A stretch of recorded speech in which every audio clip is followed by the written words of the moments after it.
Hi everyone, this is Ravi. Welcome to Katalon automation tutorial. As you all know, I've already published 40 YouTube videos covering beginners to the advanced level concepts. This is our lesson 41. Please do subscribe to the channel, click on bell icon. You'll receive notifications whenever I publish more videos. Thank you. As part of this lesson, I'm going to teach you how can we handle web tables while automating your test cases by using Katalon Studio. So this consists of multiple chapters. The first chapter, I'm going to introduce you to the web tables using Katalon.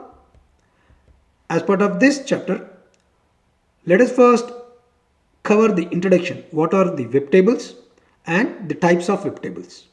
And then how to create locators for web table based on row index and column index. And chapter 2, I'm going to start teaching you how can you handle web tables using Katalon Studio. In this, I'll cover how to read values from web table from a specific row and column. And then I'm going to cover how to develop custom keyword to read the values from web table. And then how can you automate test case to read values from any row or column of web table using custom keyword. And then in chapter 3, I'm going to teach you how can you handle complex web table or grid, interacting with objects within web table or grid. So in this chapter, I'm going to first teach you the topic handle complex web tables, interacting with objects within web tables or grid. And then how can you create custom keywords to interact with complex web tables. Now let us start the session with these agenda items. This is our chapter 1, Introduction to Web Tables using Katalon. As part of section 1 in chapter 1, we are going to discuss the following topics. What are the web tables? And then what are the different types of web tables available for us to automate? A web table is a collection of rows and columns. For a web table, data is generally stored in cells. So the tables are used not only in data sheets, but also in organizing web pages. A web table normally contains the following tags. The first tag is table, which indicates a table, and the second tab is tbody, which defines a container for rows and columns, and the third tag is tr, which specifies a row in the table.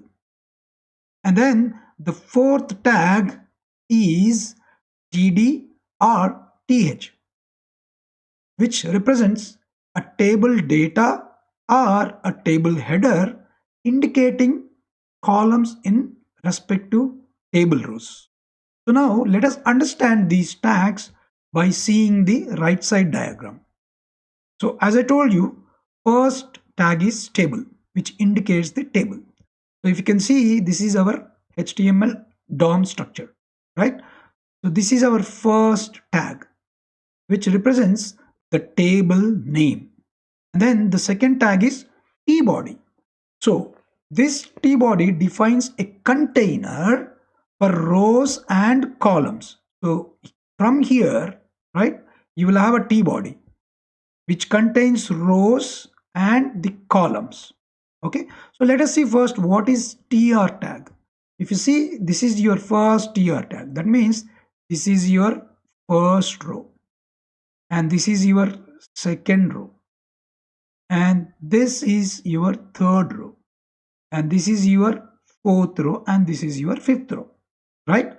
And then td and th, if you see, the first row has company contact country. That means for this table, the column headers are company. That is my first column. And this is my second column header. This is my third column header. So here TH represents column for the first row, right? These are the three different columns. And if you come to the second row, if you see TD, that means the test data under first column is Launchpad. Test data under second column called contact is Maria Anders. And test data for the third column called country is Germany. Right? If you come to third row, again you have a test data for first column, second column, third column. In the same way, fourth and fifth rows. Right? So handling web tables is perhaps much more complicated than any other elements or controls that we discussed in other lessons. So this particular lesson will show you how to handle web tables by using Katalon Studio while automating your test cases. So now let us see what are the different types of web tables. So depending upon the data in the table, web tables can be classified as static web tables and dynamic web tables. So what do you mean by static web table? So these tables have fixed data that remains unchanged throughout. So due to this static nature of their content, they are called static web tables. And then coming to dynamic web tables.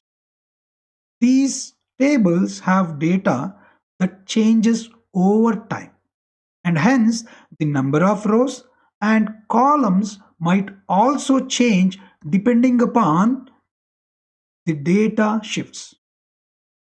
Due to the dynamic nature of their content, they are called dynamic web tables.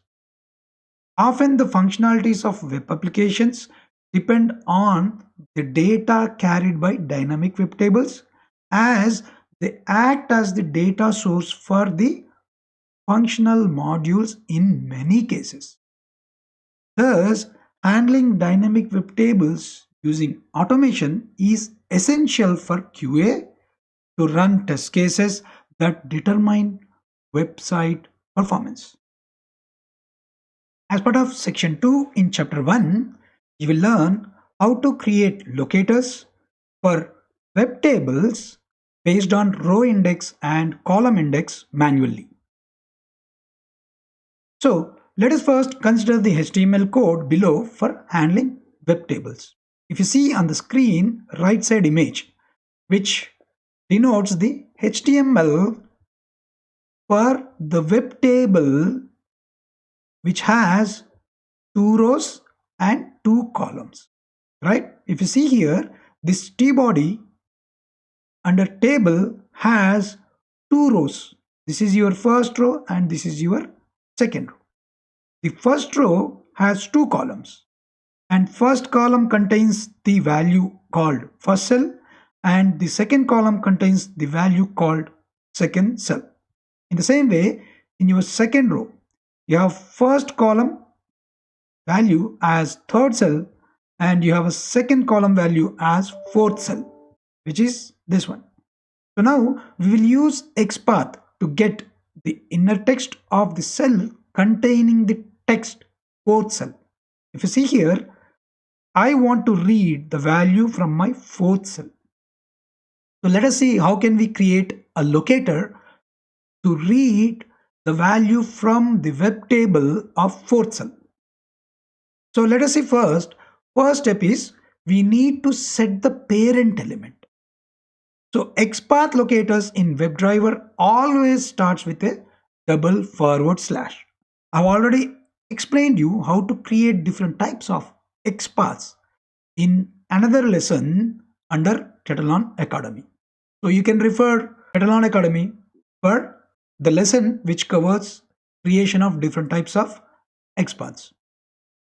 So as I told you, XPath locators always starts with double forward slash, and then followed by the parent element. Since we are dealing with web tables, the parent element should always be table tag. If you see, this is your table tag and this is your parent element.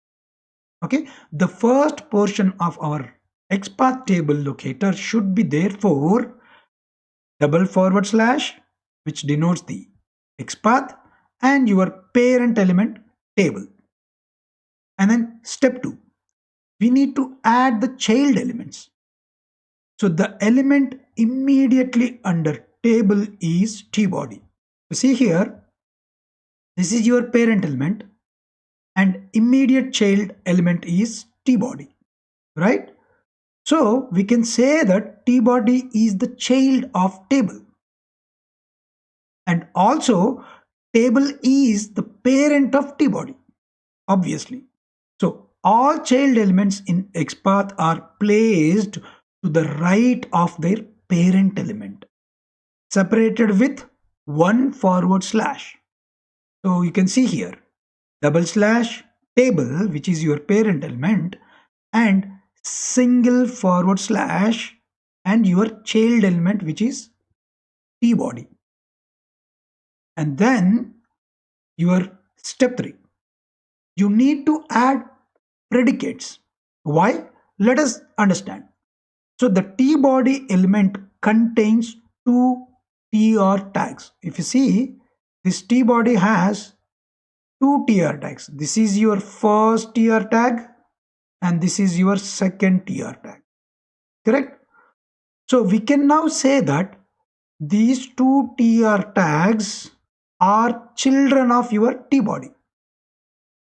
So consequently, we can say that tbody is the parent for these both tr elements. Correct? So another thing we can conclude that the two tr elements, this element and this element, are siblings. Siblings refer to child elements having same parent. If you see, this tr element and this tr elements are siblings because these two are having the same parent, which is tbody. So to get the td we wish to access, to get the test data from the cell that we wish to access, we must first access the second tr. So what is the cell that you want to interact with? We want to interact with fourth cell. That means I need to get the access to second tr, not the first tr, because I need value from fourth cell. So that's why if we simply write double forward slash table slash tbody slash tr, then we will be accessing your first tr. That means if you are not specifying any number, right, then it is gonna by default access your first row, which is first tr tag. So how do we access second tr then? So the answer is we need to use predicates. So predicates are numbers or HTML attributes enclosed in a pair of square brackets that distinguish a child element from its siblings. Since our tr we need to access is the second one, right? So we shall use number 2 under square brackets as predicate. So then what it becomes? Because we are accessing the tr element that is related to second tr, right? That's why your locator becomes double forward slash table forward slash tbody forward slash tr enclosed with numerical 2 under square brackets. That means second tr element. It's not the first tr element. It is second tr element. Okay. And then step 4. Add the succeeding child elements using appropriate predicates. So what we are going to do? Now the next element we need to access is second TD, right? Apply the principles we have learned from step 2 and step 3, where we use this second TR, right? In the same way, we need a second TD within the second TR.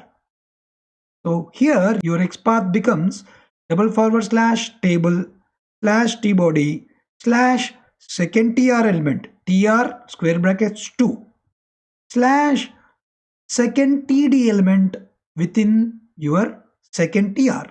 That's why TD square brackets 2. So now we got our XPath locator for your fourth cell.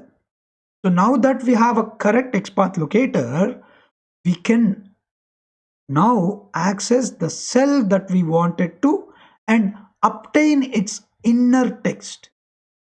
So now your code becomes by.xpath. You're going to provide your entire XPath locator and dot get text. So this brings the value from your fourth cell. So now you understand a generic procedure to create the locators for web tables. This is our chapter 2, where you will learn how can we handle web tables using Katalon Studio. As part of section 1 in chapter 2, we are going to see how can we read the values from a simple web table using Katalon. Okay, so now what is our aim? Our aim is to read the values from web tables by using Katalon Studio. Let us see how can we achieve this with step-by-step procedure. So our first step is, first let us read the value of second row and first column from below table. So what is the table? So I'm going to take a table, this website, which is W3 schools. Okay, this is our table from where I want to read the value from my second row and first column. The first row has column headers and second row starts with your table data.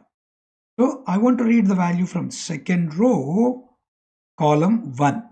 So now let us find the XPath using the developer console and create the XPath. So let us first, to read the value from your second row first column, we need to create an XPath. How can we create an XPath? Let me show you that. Okay, let me right click and inspect the element. Let me just take this cursor and then point onto second row first column, right? So here, what is our table? This is our table, entire table. See, whenever I place a cursor on table, entire table is getting highlighted, right? Now this table has an attribute called class and ID, so we can use any attribute. Okay, let me open my notepad first. As I told you in earlier section, your XPath starts with // table. Okay, / table, and I would like to use an attribute for this table. What is the attribute? You have ID as an attribute, right? ID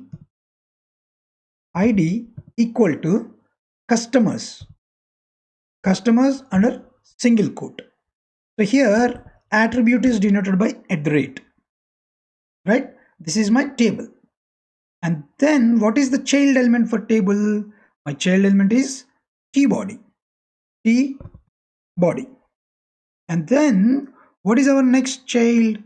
It is tr, right? tr.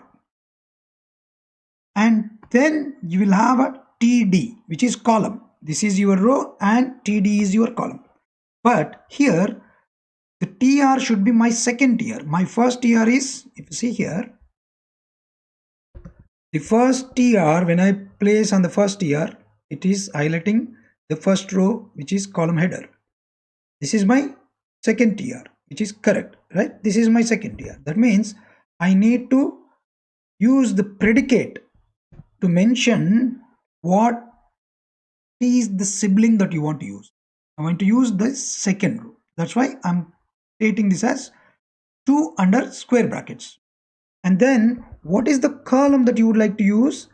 Under second row, you have 3 columns. See, when I place on the first TD, it is showing me first column value. See, now it went to second column. And this is my third column.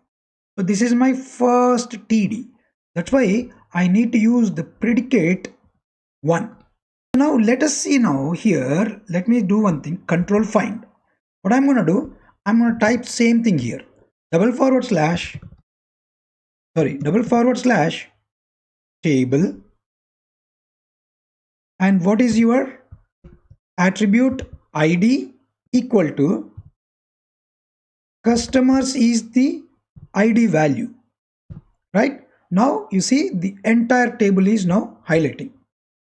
And now my T body, right? So if you see here, this is my T body, correct? Customers T body. This is my T body. Now it is highlighting the table. Slash my TR. See, if you don't specify any predicate, by default it will populate your first row. So let's say if I specify this as 2, it is highlighting your second row. Here also you can see it is highlighting second row, and here also. Okay, let's say if I do 3, see it is highlighting third row. So now I need second row slash TD, because I'm not specifying any predicate. By default it is taking your first column. Let's say if I change it to 2, now it is highlighting second column. 3, it is highlighting third column. So I want to use first column. So now this is actually expected XPath. Copy this XPath. I'm going to use the same XPath. Okay. So this is how you can generate or create your XPath by using console. See, this is the XPath we got, right? Now let us go to Katalon Studio and then create a folder called Webtable Test Objects under Object Repository. Here, under Object Repository, I'm going to create a new folder called Webtable Test Objects. So I'm going to store all the objects for this entire lesson under this folder. Now let us create a new folder under test cases also. Here I'm going to say the folder, I'm going to say Webtable Automation. I've created one folder under test cases, another folder under object repository. Now create a new test object in object repository for second row and first column. So what I'm going to do here, right click on the object repository and new test object. I'm going to name this as web table value first row second column. Click on, it's a second row first column, second row first column. Okay, click on OK. Now here I want to add an object property. Click on add. Now I want to add XPath. That's why I want to name this as XPath. Select the name as XPath. And what is the value? The value is this one. This is your second row first column. And paste the value here and click on OK. Now save this object. So that means now I've created a new test object and captured the same in object repository. Now let us create a new test case under web table automation. Right click and click on new and test case. I'm going to say read web table value. Okay, so this is my new test case. Now let us automate a simple scenario. I'm going to do one thing here. First, I need to navigate to this URL, correct? So here, let me add a web UI keyword first. Open browser. I'm adding a new keyword, and then I'm going to add another web UI keyword. Navigate to URL. And what is the URL value? Double click here and provide the URL value here. Click on OK. Now add one more keyword. I'm going to say maximize the window. I want to maximize the window. Okay. Now, if you go here, I would like to read the value from this row, right? How can we do that? Add another row here, okay? Saying get text. Get text. I want to get the text from second row, right? So we already created a new object for second row where it is this one, right? I can simply drag this and drop it here. And then after that, what I'm going to do, I would like to add a small delay. I'm going to add a delay for probably like 5 seconds. So now here I created delay and then close the browser. Let me add another keyword called close the browser. Okay, so before this, what I'm going to do, whatever the value I got, right, I would like to store the value under a variable. For that, let me create a new variable. I'm going to say this as row 2 column 1 value. So this is my variable name. And now what I'm going to do, I'm going to use this variable to store the value. Whatever the text that I get from this cell, I would like to store this into a output variable. Let's go back to slide. So now we created a new object in the object repository, and then we added a new test case in Katalon Studio, and then we created a variable to store the value from web table while automating about test case. That is done. Whatever the value stored into variable, right? We would like to see that, or I want to print that value. Okay, what I'm going to do, I'm going to use, let's go back to our script. Keyword util dot log info. This is the first method I would like to use. What is the string I want to place? I would like to place here. See, this is from web table second row and first column. Okay, this is the value. Let me do one thing. This is the value from second row and first column of web table. I'm going to leave some space, and here I'm going to use this variable. I'm simply calling the variable, right? I'm simply calling the variable. That's it. So this will print the value from the web table, whatever we stored under variable. Now let me run this test case. So before you run this test case, we forgot to do one thing here. Okay, if you see here, we added the XPath while capturing your test object, but we haven't checked this checkbox. Let me check the checkbox. So this will give you the selected locator. Okay, that means as soon as you check the checkbox, the Katalon will use this selector locator to identify the object. So now let us go back to our Katalon Studio, right? And let's run this test case. Click on run. Okay, so it opened the browser and it waits to load the entire page. Okay. So it maximized and then it should read the column value from second row and first column. If you go here, your test case is passed. Let's go here now and see it opened the browser and then it logged some info, right? Let us go to console to see what value it's got printed.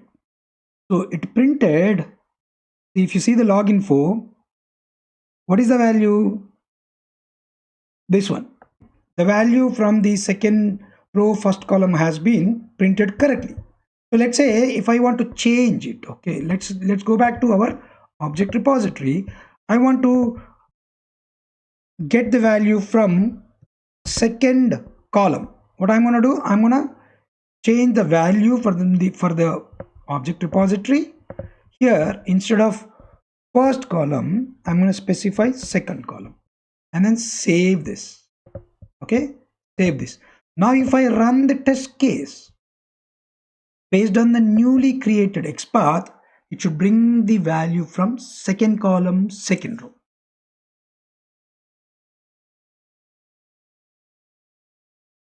Done, and then it should close the browser after 5 seconds of delay. It closed the value. So now if you see what is the value it printed, let's see here. Log info has Maria Anderson, right? Maria Anderson. That means this is how you can read the values from web table of any column or any row by creating the locators, directly specifying the column index and row index. As part of section 2 in chapter 2, you learn how can we develop custom keyword to read the values from web tables. So first, to create any custom keyword, we already have another course in Katalon Academy which talks about creation of the keywords.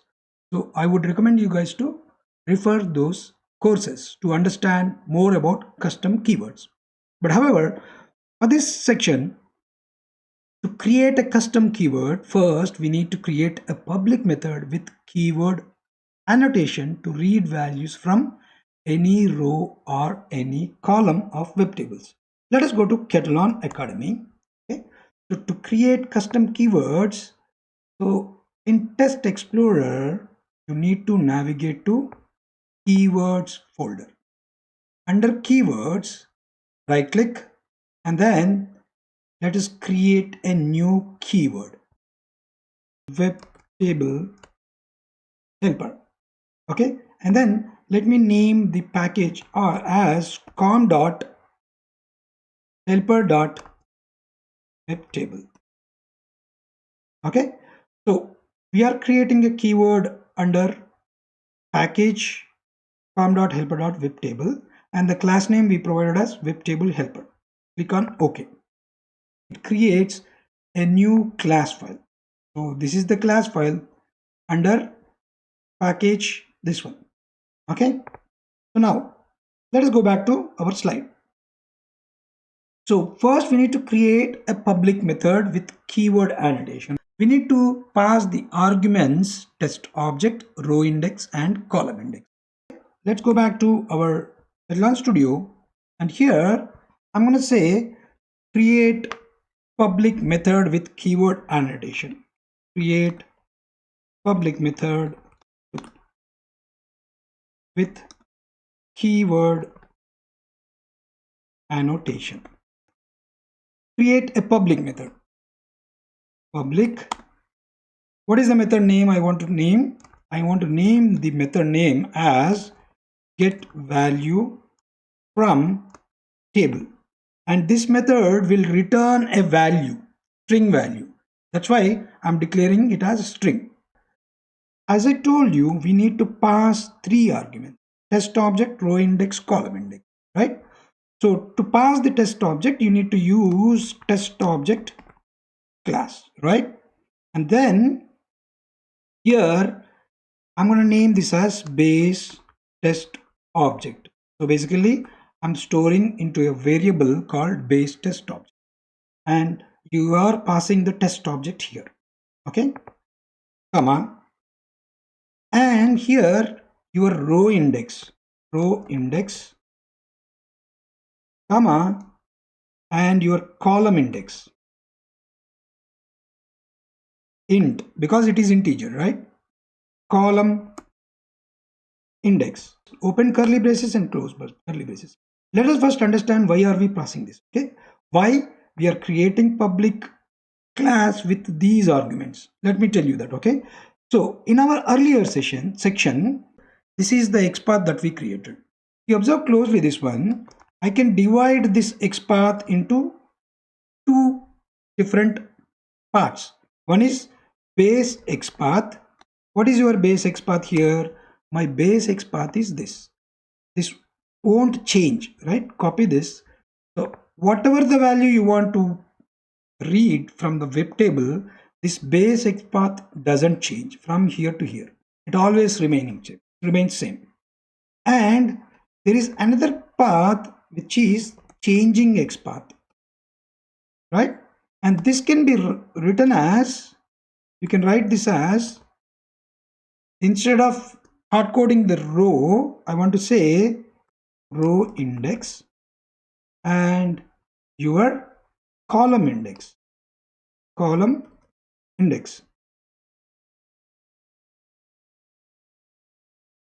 index and column index. So now you can see here there are two parts. One is your base XPath which does not even change, which doesn't change, and there is another remaining XPath which changes based on the cell that you would like to read from. I am sending the base XPath object here, base test object, and then I'm passing row index and column index. Before we proceed building this method, right, I need to create another private method. Why? During runtime, we will receive, right? We will receive the test object. So basically we are going to receive the test object with the base XPath only, right? As I told you, you will receive the test object with base XPath only base XPath, this one.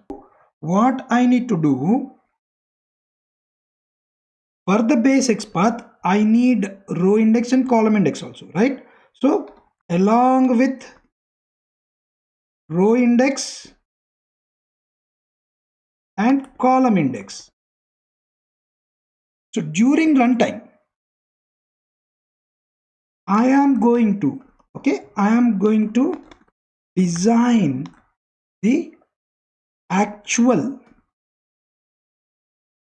full XPath using this private method, this base XPath, and then during runtime I'm going to specify which row and column, because see, I don't want to hard code the object as we did earlier. So if you remember correctly, we created one object for second row, first column, right? I don't want to pass this second row and first column, second row, second column in the object itself. No, during runtime itself, I want to identify which row I want to read. During runtime, I'm gonna design actual full XPath using this private method. What is the full XPath? This is the full XPath I'm gonna use. Let's copy this here now, okay? This entire full XPath I want to build, but here I'm not going to use any hard-coded values. Row index, column index. So I'm combining this base XPath with changing XPath. Let us just create one private method. So here what I am doing, append changing XPath with the base XPath. Private. What is a private method? Test object. Again, thing is, this private method will return a test object. That's why instead of specifying it as string, I'm specifying it as test object. I'm going to name this method as get test object. What test object we are getting here? The new text object I'm going to get with full XPath. What are the arguments? I need to pass two arguments. One is your base XPath. So that means your test object. What will be the test object? Base test object. Okay. I'm going to create a new test object in the object repository, correct? With very base XPath only. So that object I'm going to pass here. And then I'm going to pass another argument, remaining XPath as a string. Remaining XPath as string. Let us open curly braces. Okay, close curly braces. Get the base XPath from the test object in your Katalon object repository. Simple. String. Here, this is your base XPath equal to, from where you will be getting this base test object. A base test object. The base test object I'm passing here. The same thing I am calling here. Okay. That base test object which is stored in your repository. Dot. Here I want to get the property. Let me open this. For example, this one. If I get the properties of this object, then what happens? You're going to get only one single property, right? Because I'm adding only one single property called XPath. So now there is a method called get properties method. So get properties, okay, which gives me all the properties that are available in your repository. But I want to bring which one? I want to bring the first property. That's why I'm gonna say it as a 0. Get my first property dot get. If I enter get name, right, what I'm gonna get? I am gonna get the name of the property XPath, but I need a value. Get value instead of get name. Dot get value, right? So this gives me the base XPath from object repository. Now I need to create a test object class, and here update test object. So what I'm doing, I'm updating the object in runtime with newly created XPath. Okay, how I'm going to tell you. So now this is your class, and then what is the method? Test object class will have a method called test object. Okay, test object. This is the method I would like to use. And here I would like to create a test object for web table. Add the new property inside the new object. So now what I'm going to do, I'm going to add a new property, okay, to this particular object.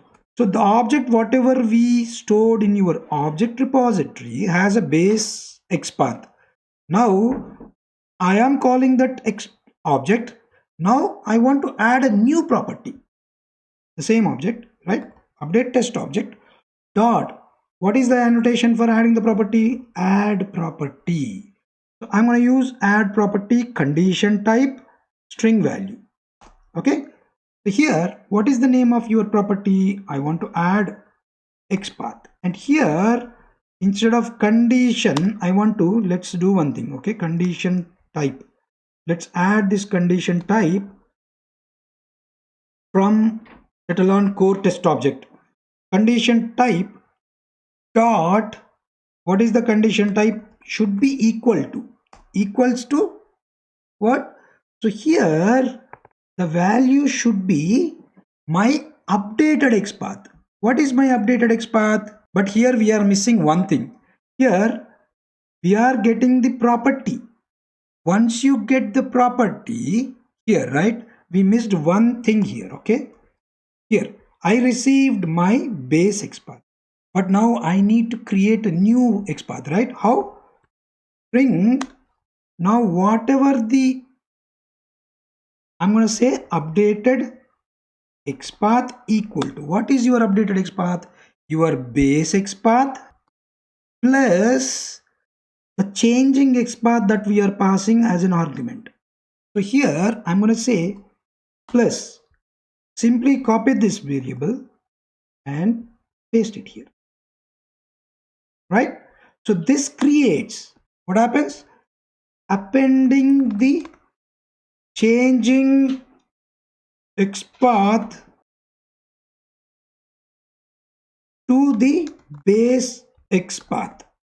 Okay, here in the, here what we are getting the base XPath from the object, and now I'm creating a new variable called updated XPath and appending this base XPath with the XPath that you are passing as an argument. So then what we did, we are now creating a new updated test object to utilize this newly created XPath, and then I'm adding a new property, updated test object, add property, XPath, condition type should be equal to, what is the value?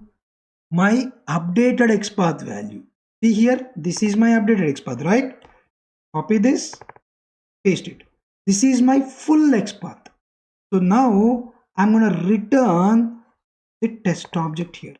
Return updated test object, because this private method has to return the test object.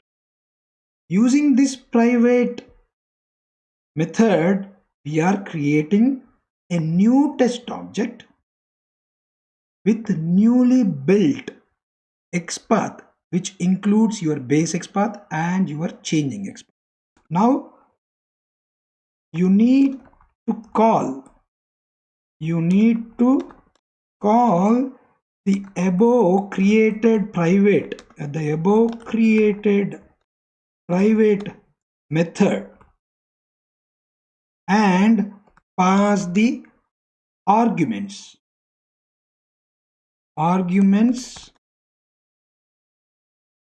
for this method. I'm creating a test object, okay, because we are actually calling this public method to retrieve the value from web table. I'm creating a test object, and I'm going to take this updated test object, and here now I'm going to call this private method. This private method I'm calling, and this private method should have two arguments. What are those two arguments? One is your test object and your remaining XPath, right? So here my test object is this one. Pass this, and then see, once this is passed, now you need to pass a string here. Now what I'm going to do, I'm going to pass a string in such a way that I can use these row and column indexes. Simply copy this, or I can copy this one. Okay, let me do one thing, okay, to understand better way. So let's say this is the string, but this remaining string I cannot pass as is. Sorry, this is my remaining string, right? This keeps on changing. Now instead of passing hard-coded number here, I want to pass a string here. What is the string that I want to pass? Sorry, the value that I want to pass. I want to pass these variables. Copy this, simply paste it here, okay, and then plus, okay, plus, done. In the same way, here also, instead of hard-coded value, I want to pass this variable. Oh, sorry, this one we wrongly, column index, okay, int column index. Copy. Here I want to pass this variable. How? The variable needs to be appended like this. So if you see, observe closely, this private method need only two arguments. Yes, this is one argument and this total is another argument. But our public method, we are passing three arguments because in the second argument I'm passing indexes. Now call the method to get the value from specific cell. So if you observe closely, here I'm getting the updated test object now. I'm getting the updated text object with base object and your remaining string. Use that to return the value. Return, what I'm going to return? Web UI dot get text. I'm getting the text simply. From where? I'm getting the text from this object. What is this object? Whatever this column index and row index I pass, that becomes your object. So now our keyword is ready. To make this as a keyword, this public statement as a keyword, what you need to do? You need to use a keyword annotation at the rate keyword, right? At the rate keyword. Save all this. So now, okay, this one is wrong. String, string, string. Here, if you see, we created a public method and then we used a private method to build XPath, full XPath. And we are calling this private method into this public method. And we are returning the value from any cell I want to define during runtime. Now, in our next section, we are going to automate test case by using this custom keyword that we built and how easy it is to get the value from dynamic tables or any column, any row. As part of section 3 in chapter 2, you will learn how can we automate test cases to read values from any row or any column of web table using the custom keyword that we created in earlier section. So let us see what steps that we are going to perform by using Katalon Studio. What we are going to do in Katalon Studio, first we are going to create a new test object with base XPath for web table in object repository. And then what we are going to do, we are going to create a new test case to automate the manual test case by using add web UI keywords. And then we are going to call the custom keyword that we created in earlier section to store the value from web table of a specific row and column. And then we're going to validate if the extracted value from web table is as expected. Okay, for that let us first go back to our Katalon Studio. Here under Katalon Studio, I'm going to create a new object. Right click. See, I'm actually under object repository. Now right click and click on new test object. I'm going to name this as base XPath because this is my base XPath object. Okay, click on OK.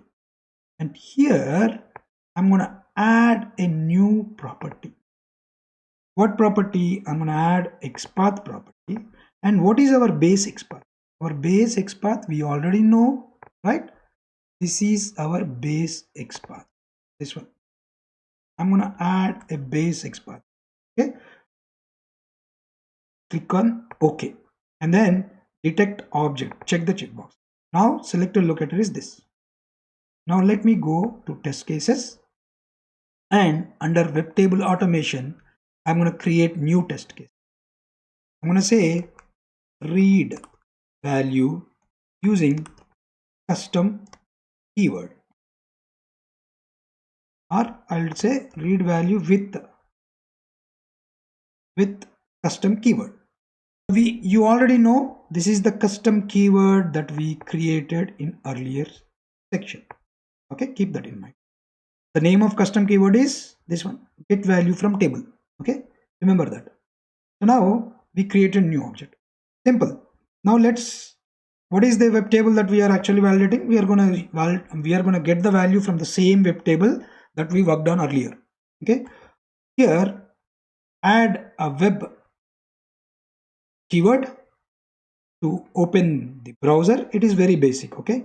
Open browser, and then add another keyword for navigate to URL. And what is the URL? This is my URL. Okay. So once that is done, I want to maximize the window. Okay. Let's say maximize window. Right. So once that is done, now I want to call the custom keyword that we created. Okay. So here click on add, select custom keyword. Let's expand this. Okay. So what is the keyword that you want to select? Here, if you see here, we created get value from web table, right? Under get value from web table, under web table helper. This is the one. Okay. See, web table helper, get value from table. The same keyword that we are calling here.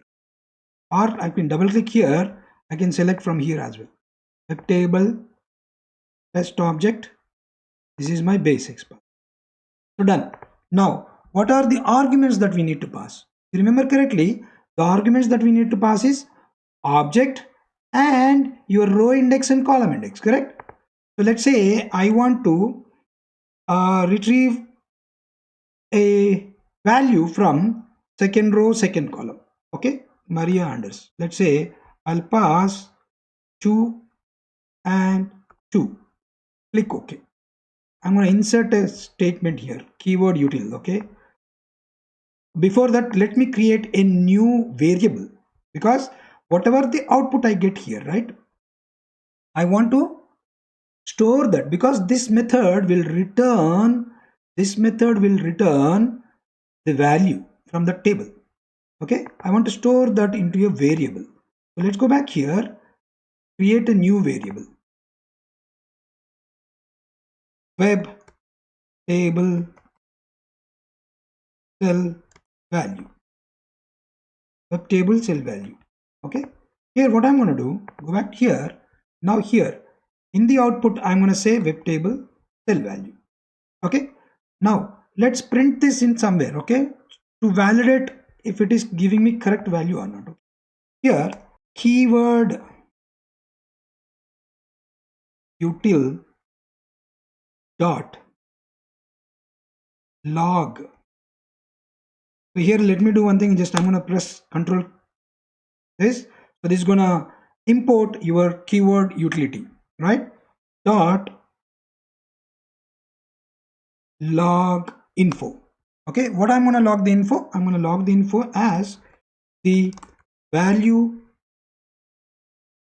from web table is, I'm going to say here is append your this one, because I'm storing the value in variable, right? I'm just appending that variable here, right? And then I'm going to wait. What I'm going to do, I'm going to introduce a web UI dot delay. I'm just introducing a delay. For what? For probably like 3 seconds. Okay, let's go back to manual mode again. Okay, here we introduced a delay, and then let's close the browser. Close browser. Now save this. So let us run this particular test case and see if we are passing second row, second column. Okay, let's run this first. Right click and run. So now it opened the browser, and then it should maximize your browser. It maximized, and then it should read the value from second row, second column, and then close the browser. So we introduced a delay of 3 seconds, so it takes 3 seconds time. Let's go back to our Katalon and see what is happening. Yeah, it is now in delay of 3 seconds. Now it's closed the browser. Done. So if you see the result, right? See the result here. What is it logged? We'll see. Here it logged Maria Anders, right? Maria. So now let's say I want to see second, third, fourth row and third column, which is Austria. Okay, I'm going to simply, because now what I'm doing, I'm passing the index during runtime, right? Fourth row, third column. Simply I say fourth row, third column, and save this and run this. Now you have a custom keyword that can handle runtime values as well. You can pass the row and column during runtime.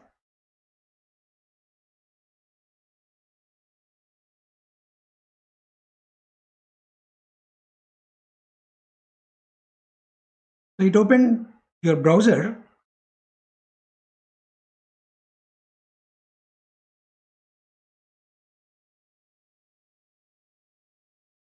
and read the value. So done. Now what is the value it read? Let's see. If you see here, see Austria. That means it is getting the value from fourth row, third column. So now you can utilize this custom keyword, which is web table helper, to get the value from any row, any column.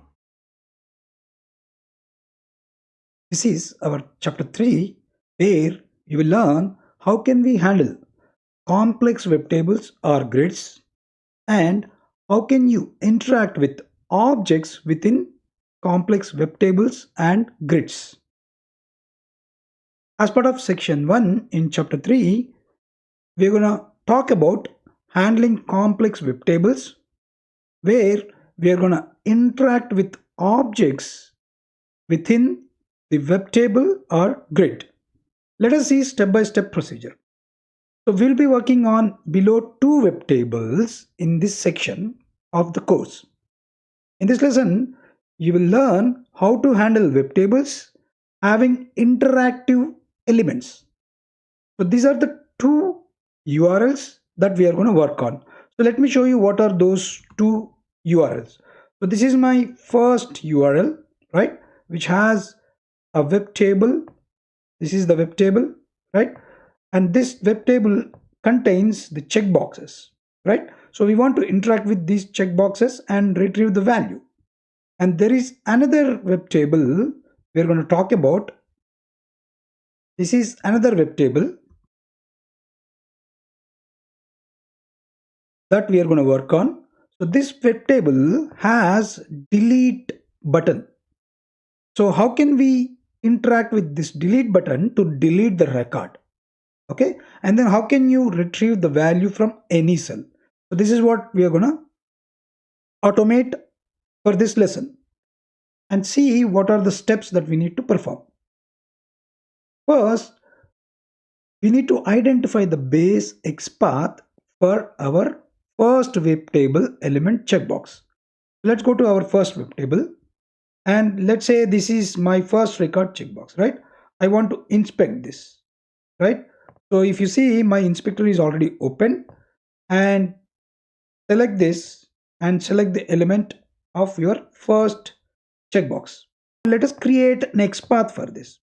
This is your table, correct? So this is your table. Under this table, so let me open the notepad. Let's create XPath table, and this table has a class of this value. I want to use this, and class is an attribute. An attribute will be represented by @class equal to, this is my class, slash, and then it comes to tbody. What is our next child element? Which is tbody, right? So let me write tbody slash, the next one is, it is your row, tr, right? tr, and here you need to specify the row slash your td. But here if you see, you have a td, but this checkbox sits under td span input. So that means I do need to specify td, but later I need to specify span input tag. So here tr row keeps on changing. Let's assume this is my first row which has the checkbox, correct? This is the checkbox. So here I'm going to say 2, and then what is the column? This is my first column, right? First td. So my first td is td1. So this is my XPath for the checkbox. Let's see if it is correct. What I'm going to do here, under elements, control find, just paste that XPath. See, now it is highlighting the same row. That means that is correct. Now let us create XPath for our second table. So it's going to be almost similar. Okay, let's copy this. I'll tell you how. Your table attribute is same. The table attribute is same. For this particular table also, we have the same attribute, inspect.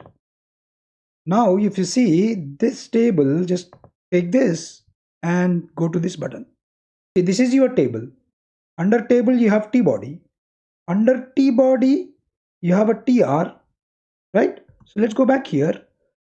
Table, tbody, tr. Let's say, yeah, this is my, let's say, second row. And what is the column? 1, 2, 3, 4, 5. Fifth column. So that means I can say second row, fifth column, but here I don't need to have span input because the button is directly placed here. So I can simply have button. Let's copy this XPath and then simply control find, paste it here. So now see, the button is highlighting. So that means our XPath is correct.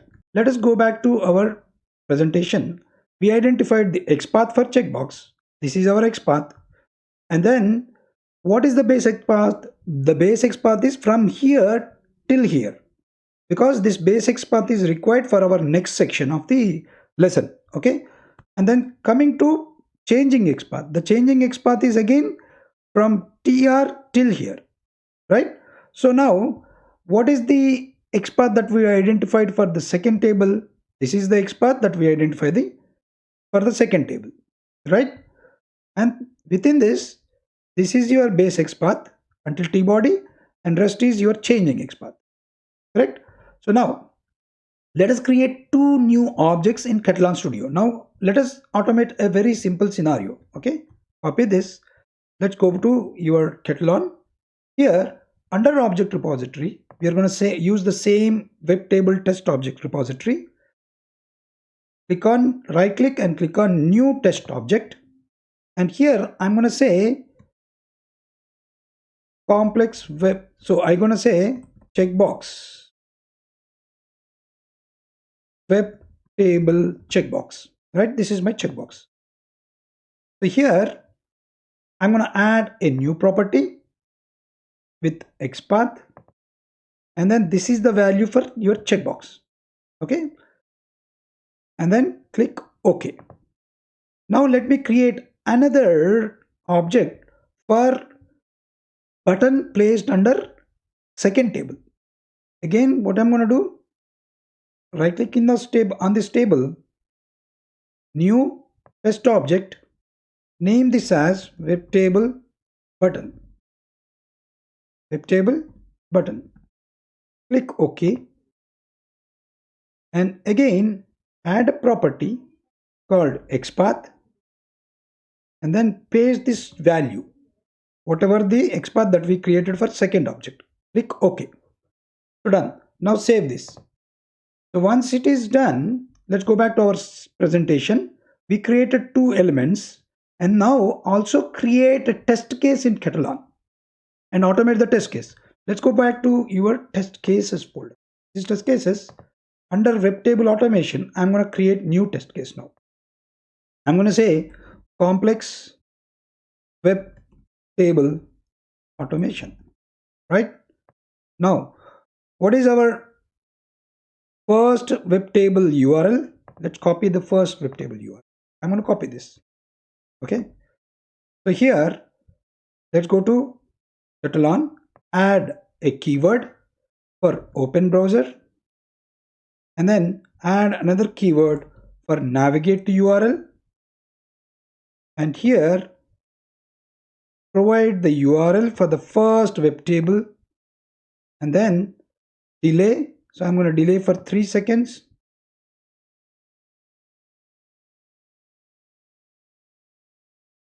And here, after that, I need to check the checkbox, correct? So for that, add click. What is click keyword? And what is the object that I want to check the checkbox? This is my checkbox, web table checkbox. Drop it here. That's it.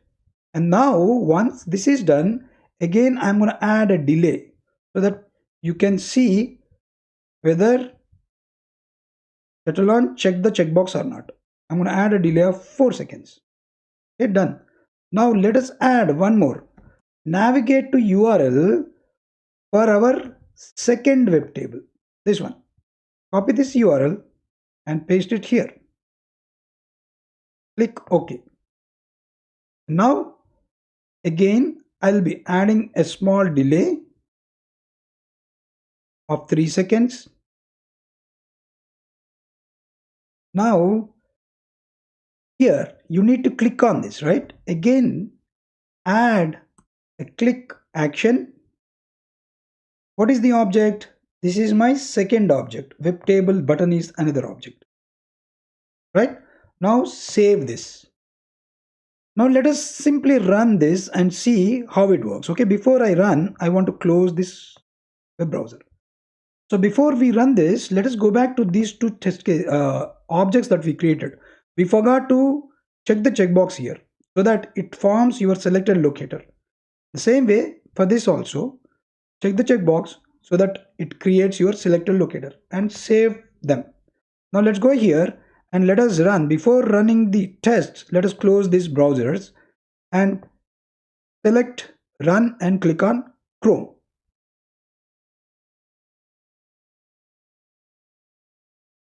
So now it opened your browser and let's see how does this check the checkbox. It's loaded. So it waits for 3 seconds. Yes. Now you see it checked the checkbox of Chang.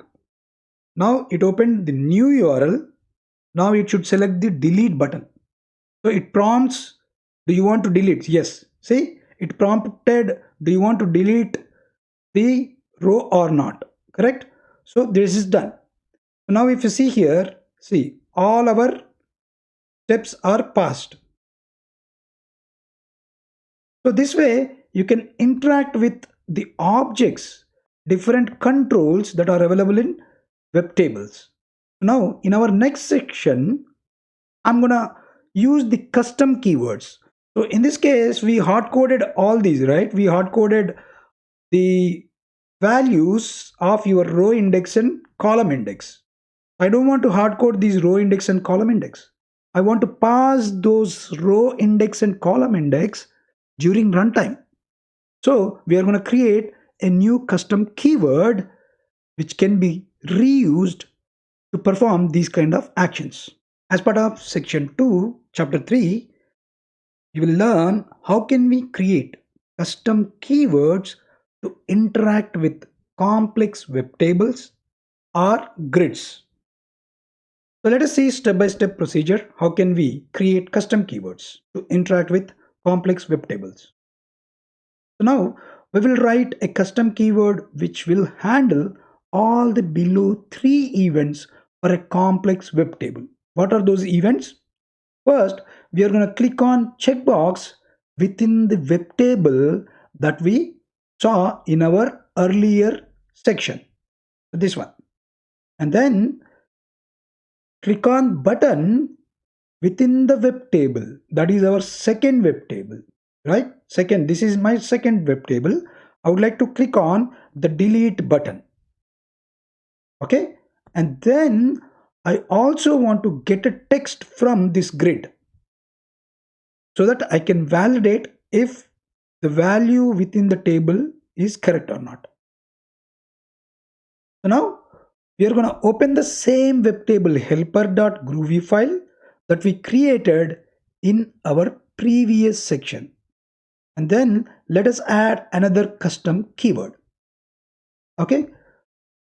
And then we are going to pass the same arguments that we created in our earlier section. So let's go back to our Katalon. And if you remember in earlier section, we added the keywords. So this is the keyword that we have, right? This web table helper dot groovy. Okay. So here, now we need to add another keyword. Earlier we added the keyword called get value from table. Now I want to create a keyword so that I can perform all these actions by using one single keyword. Okay. So what I'm going to do, let's go back here. Now let us create a new keyword. I'm going to put a keyword. Then now let us create a public method string, because this particular method will return a string get value. But this is not only getting the value, but also we need to click on multiple objects, right? Or click on column. We are actually clicking on the object within the column. So that's why I'm going to name this as get value or click on column. What are the arguments that we are going to pass? We are going to pass the same arguments that we are passing in earlier, right? So let's copy this. But here, additionally, I would like to pass another argument also. One additional type, let's say, comma, string type. String type. Why I need to pass this string type? Because, so let's say, if I pass the type as checkbox, then it should consider this XPath. For the checkbox, this is the XPath. If I provide the type as button, then your XPath structure should be like this, /button. This everything will be same, but at the end, it's going to change as button. If it is checkbox, everything will be same. At the end, it will be span and input. Let's say if I want to get a value, instead of clicking on checkbox or button, if I want to simply get a value, then my XPath will be this one. I will not have any input or button, right? Let's go back to your here. Let's say I want to take a value from here, right? Inspect this. Let me just simply put it here. Here, TD, this value is directly under TD. So under TD, you don't have any input tag or span tag, right? That's why you will not have anything at end of your XPath. Let us go back to our Katalon Studio and complete creating this one. Okay. So this is my method. I'm passing 4 arguments. Okay. Instead of 3 arguments. Here, simple. I need to create a test object. as it is. Okay. First, what I'm doing here, right? I'm actually creating a test object and I'm going to pass the value as null initially. I'm going to pass the value as null initially. I need to fulfill three conditions. What three conditions? These three conditions. So what are those conditions? If conditions. So I'm going to say here, if. What is my first condition? If checkbox. What I'm going to do here, I'm going to say equal ignore case. I'm going to use equal ignore case type. Okay, if the type is checkbox, then I'm going to say your update test object will be changing now. From null, I need to pass some test object, right? So here your update checkbox test object will be, so simply take from here, okay? Here, from here, copy this, get test object. I'm going to get the test object, and from where your base object coming as an argument, here it will have a tr, row index, column index, right? And here, once you complete your column index, here at the end, slash span slash input, right? Because this is our extra XPath tags. This will become my XPath if type is checkbox.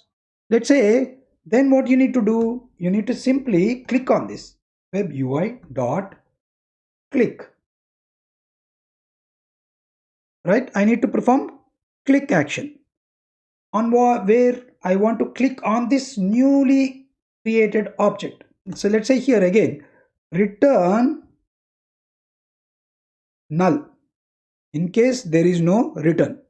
Then here, else if, else if, again simply copy this everything, copy this as it is, else if type is button. If the type is button, then what should I do? I need to again write down all this now. I'm going to simply copy this and paste it here. Okay, I'm pasting here. Here in this case, your XPath should become what? Everything remains same. But here it becomes as button, right? This is your XPath until trtd, and this is your button. So this is done. Now again, here return null, else. I'm going to put else now. What is my else condition? My else condition is here. Again, simply copy this. So that means if I am not passing either button or checkbox, right, or checkbox, then what will be my XPath? My XPath will be for value. Simply, I need to get the value, right? So here, I'm removing the button here. And here, instead of clicking, what I'm getting, I'm actually getting the value. So instead of click, I would like to get dot get text. Okay. And I'm getting the text from this updated object, new object. So now let's see if you have any errors here. I don't see any errors. My new custom keyword is ready to use. Okay, save this. So now what I need to do, we need to automate the test case to perform all above actions. Let's go back to your here. Just remember this keyword, okay? Get value or click on column. That is my keyword. So now let us create one new test case here. I'm going to name this as complex web table custom keyword. Okay, but simply I'm going to quickly add all the keywords. Okay, open browser. So we're going to follow the same process that we followed in the earlier section, right? And then delay for 3 seconds. Sorry, navigate to URL. What is our first URL? Our first URL is this one. This is your first URL. Click OK, and then delay for 3 seconds so that you can see what Katalon is taking action. Okay, let me add maximize the window. Maximize the window. Now here I need to add a custom keyword now, because once the table is open, I want to click on checkbox, right? So here I'm going to call the custom keyword just now we created. Okay, so what is the custom keyword? Custom keyword is, let's see here get value or click on column. So this is my first custom keyword. And here, what is your object then? So we need to create a base object. What is the base object? Let's go back here. Let me go to here. What is your base XPath? Base XPath. For these two tables, the base XPath becomes still here, right? Still here, the same. This is your base XPath, right? So now I want to create a base XPath object. Let's go back to web table, create a base XPath. Test object, base XPath complex. Okay. And here simply add an attribute, select XPath as an attribute name, and this is my attribute value. And check the checkbox. Don't forget to check the checkbox and save this. Okay, done. So now I have a base XPath. So now let's go back to again test case now. Okay, here what is the object that I want to use? Because my custom keyword creates full XPath from the base XPath. That's why I need a simple base XPath. I can double click here and go back here, web table, test objects, base XPath complex. Done.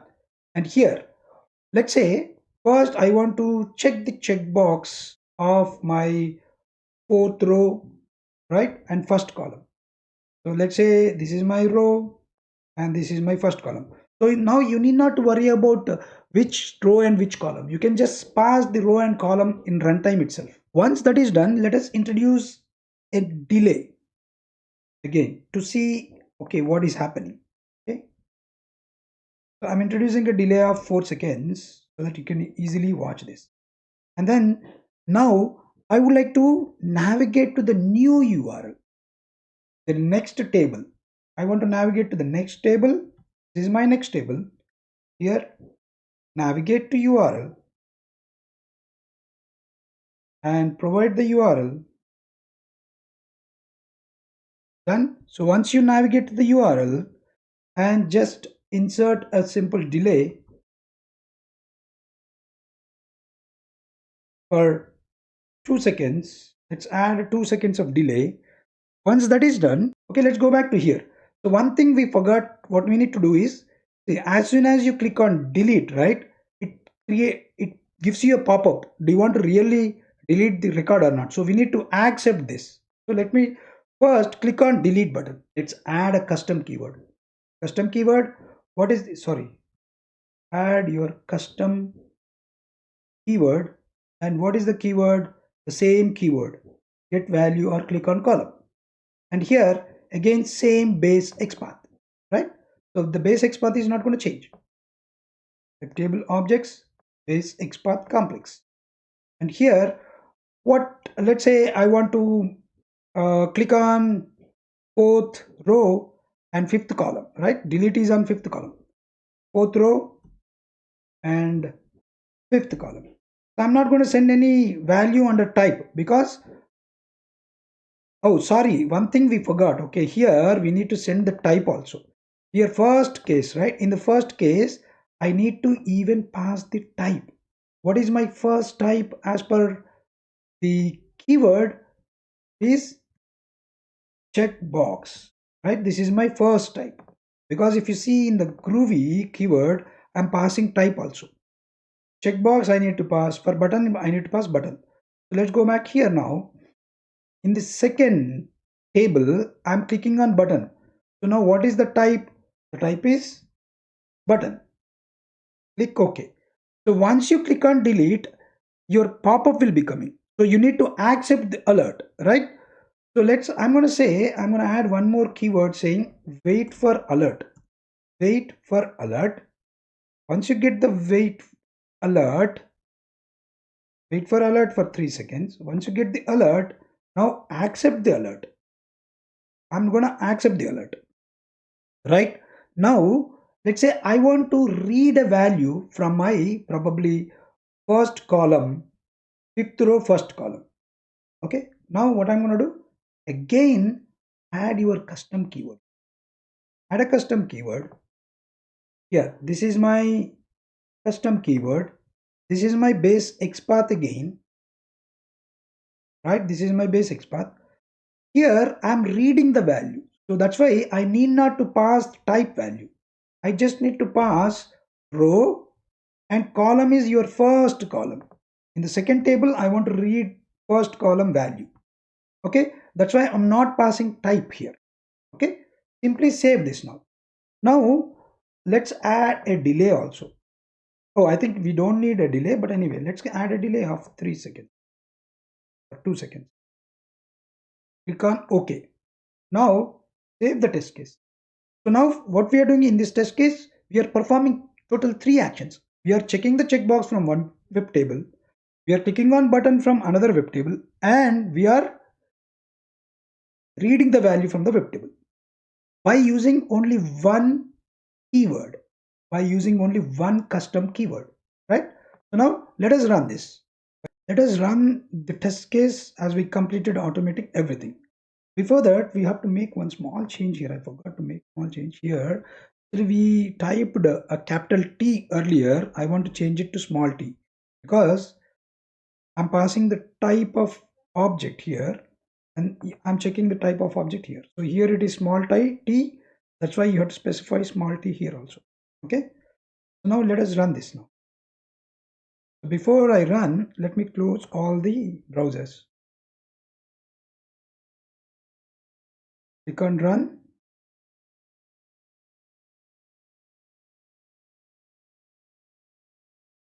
So it opened the browser. Now it maximizes the browser, right? Let me accept the cookies. So it maximizes the browser. Now it should check the checkbox. See, it checked the checkbox. Perfect. Now it should open the other table.